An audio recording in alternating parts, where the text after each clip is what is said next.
Hello, I'm Arti Maharaj with Ethisphere, and I'm thrilled to bring you another Ethicast. In this episode, we would like to share with you a conversation from the archives, showcasing one of our global partners, Baker McKenzie. In this conversation, you'll hear from Pete Tomczak, partner at Baker McKenzie, on the topic of internal investigations.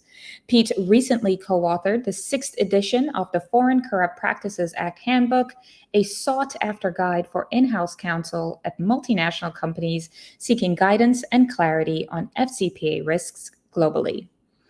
The latest edition of the handbook also contains expanded analysis of international anti-corruption trends, as well as unique issues relating to gifts, travel, charitable donations, and political contributions. The handbook also further expands its review of strategies and practical points for conducting and defending FCPA investigation. We've added a link to the handbook in the description below. With that, we hope you enjoy this conversation on internal investigations from the Ethicast archives.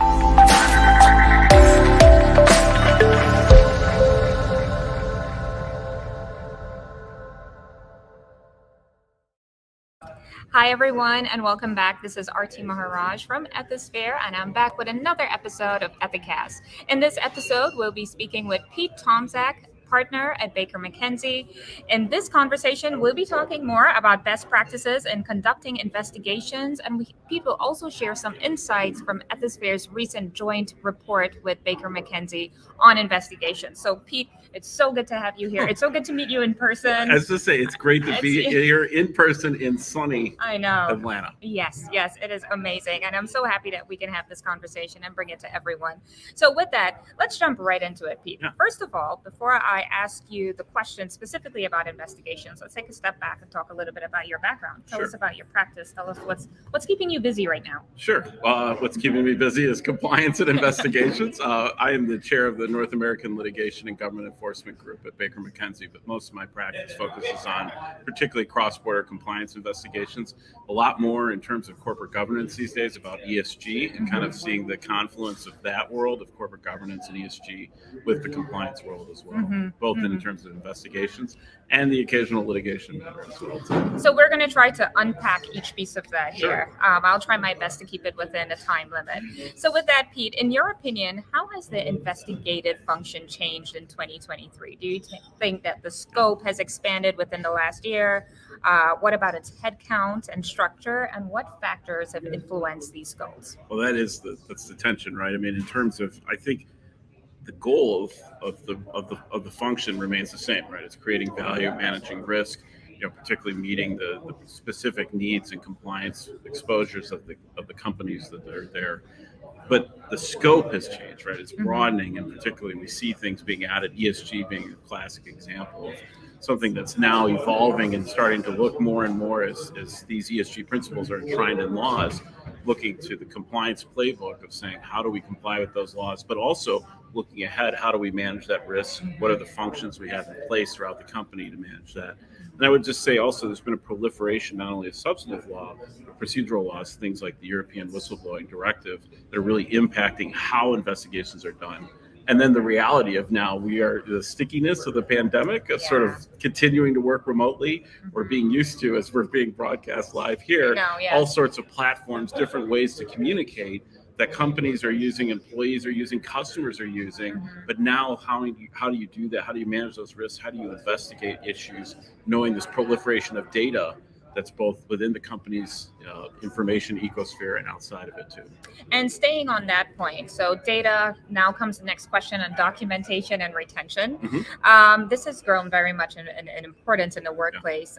According to the Ethisphere and Baker McKenzie joint report, which is available on the Ethisphere booth and also Baker McKenzie's virtual booth, the report is titled Investigation Staffing Structure and Process in a Post-COVID World.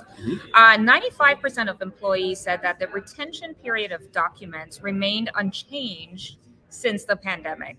What are your thoughts on this, and how do new technologies, messaging apps impact this retention period? Well, I'm not surprised that the retention periods haven't changed per se, but what I think the complexity is now when we talk about the word document, what do we really mean?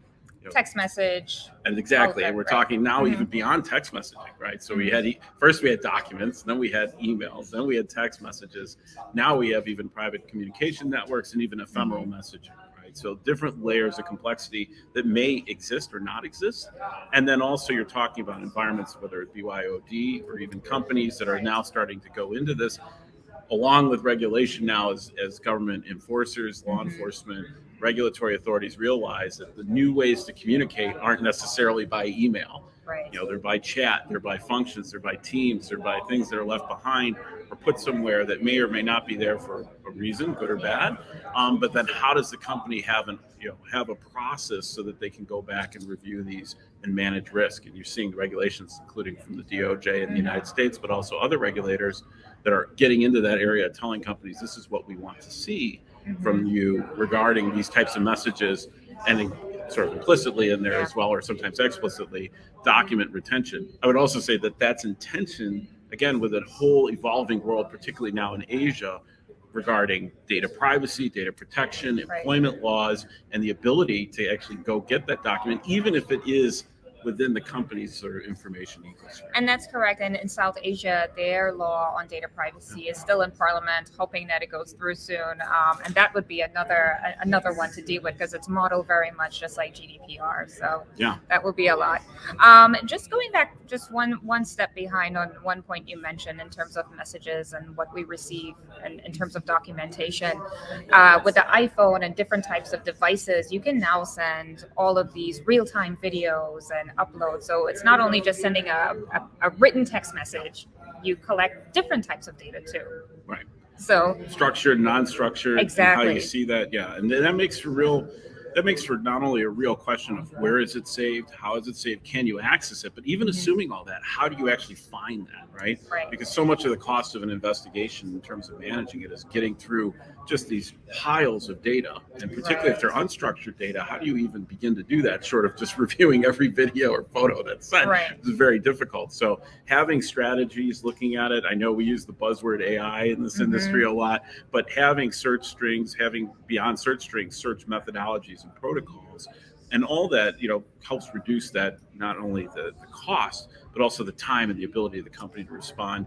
And I would say also then thinking about that in advance, or ex ante, how are we managing what our employees do, knowing that sometimes rules aren't followed, unfortunately, but even and in having a virtual setting that can certainly be amplified, all of the different risks exactly, and trying to do that, and then making sure that we have a process that helps us try to manage risk then on the back end, using investigations as one of the tools to again look at an effective compliance program, but also manage risk once something happens. That's great. And staying on that topic of managing risk, let's tap into your approach overall and your guidance. So again, going back to the report, the Ethisphere and Baker McKenzie Best Practices and Investigations report show that most investigators now have a background of HR, finance, IT, and there are a lot of conversations on leveraging additional investigative resources or staff from other functions. Based on your experience, what have you found to be helpful to bolster training or guidelines to those involved in the investigative process, especially with those with new approaches in mind? Well, first, just to touch on the premise of your question, we talked at the beginning about value. Are we talking now about a world where money isn't as cheap as it used to be? Interest rates are rising, and simultaneously we're looking at many times, downward pressure on economic performance of companies going forward.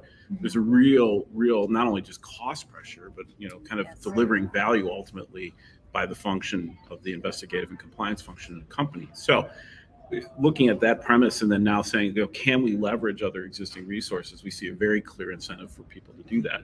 But you're exactly right that in managing that and managing compliance, how you're actually conducting investigations. Again, I'm just citing one example in the European whistleblowing directive, but making sure that the processes there, if you have multiple touch points and inputs where a report can come in, are people properly trained to do that? So that they don't, that they comply with that directive, that they comply with data privacy rules, that they are making an auditable trail, et cetera. All of these rules that come into play that when you typically think about the compliance and investigations department, they're probably aware of it, but that's not your only touch point where compliance is coming in. compliance issues are being reported to.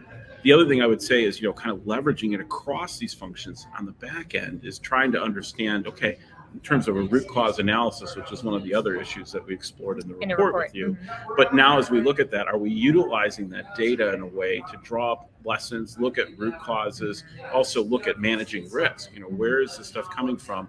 And to really have a good picture of that, you have to draw across hopefully what aren't silos, but draw across these different functions and making sure there's some point of entry to manage, look at it and review. And I would also say final point, privilege, particularly here in the United States, obviously very, very, very complex issues abroad as you go abroad, but still looking at it from a U.S. perspective, are we establishing the privilege at the outset? And is the company getting reports when they need to establish privilege, when they don't? And who has the expertise within the company or outside, if it's external counsel, to actually investigate the complaints? And staying on that point, I just want to have a quick follow-up. Overall, could you share best practices and just creating and modifying investigations protocols and systems to adapt to the more hybrid and remote workforce? And one that can sort of meet legal and policy requirements and ensure quality outcomes and impart employee confidence in the process. I know, yes, you're laughing because it's certainly a loaded question here. A lot to unpack, but a lot to unpack, but I'm laughing in the sense that is the complexity that most clients and external counsel are facing every day. And there's no real right answer. Obviously, it's going to depend on the organization, the company, its risk profile. A couple of things. First is just starting recognizing that things have changed. I think actually looking into how are your employees communicating. I wouldn't assume also that they're using WhatsApp. I mean, maybe they are, maybe they aren't. But actually kind of getting at the ground level of thinking, where do compliance issues arise? And then how would we actually investigate this? Are we looking at it? Are we routing these in the right way? Are we following the right processes? Don't assume because we have a policy that we don't, you're not supposed to use X, that they're not using X. That's a reality. It doesn't mean you don't have a policy, but making sure that, what's going on. I would say also, again, looking at this morass of data that can come in an investigation, how are we leveraging people that are independent, can still maintain privilege and do an effective investigation, but may bring real value, such as internal audit, to really looking at things that we can get our hands on quickly. Things like metrics and numbers. I always think about anomalies in the data. Why do certain metrics look this way? Why is someone incentivized to behave this way? Getting that at the outset helps streamline the investigation as well. And it helps tell a complete story. No matter what you do. Well, Pete, it is great to have you here. I really enjoyed spending this time with you. Once again, that was Pete Tomczak, partner at Baker McKenzie. Pete and I just spoke about best practices in conducting investigations, and we also shared insights from Ethisphere and Baker McKenzie's report on investigations, which is available in the virtual booth and online. So feel free to check it out when you have a chance. Thank you all for tuning in, and I'll be back again for another Ethicast soon.